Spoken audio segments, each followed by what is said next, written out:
contraintes qui sont maintenant liées à la potabilité sont plus importantes qu'avant, à la fois pour les pesticides, pour les micropolluants.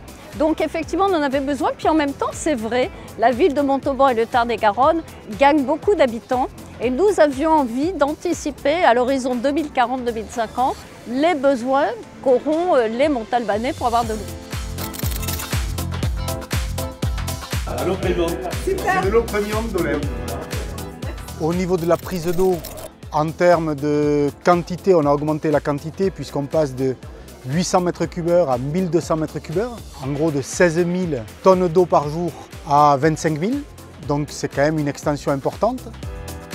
L'eau du Tarn est quand même une eau de bonne qualité, mais aujourd'hui on doit tenir des normes qui sont de plus en plus exigeantes, et y compris les normes qui vont arriver dans les années futures. C'est un investissement pour plusieurs décennies, et donc il y a plusieurs étapes de traitement qui permettent de garantir que l'eau, dans plusieurs années, va rester conforme à la réglementation qui sera en vigueur à ce moment-là.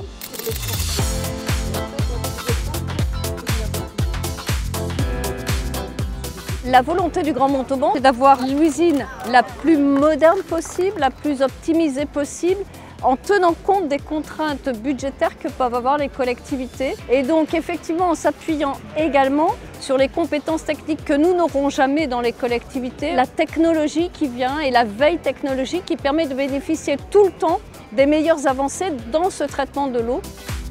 Je suis vraiment évidemment heureuse de voir l'aboutissement de ce projet qui a été conduit de main de maître par Veolia dans les délais impartis, 1 an seulement de construction, dans les budgets impartis, dans le cadre d'une DSP qui était pourtant assez complexe puisqu'elle comprenait non seulement la gestion du service de l'eau, mais en plus un îlot concessif, c'est-à-dire la construction de 2 stations d'eau potable, c'est-à-dire celle de Planck que nous inaugurons aujourd'hui et celle de Fontneuve, c'est-à-dire sur l'Aveyron.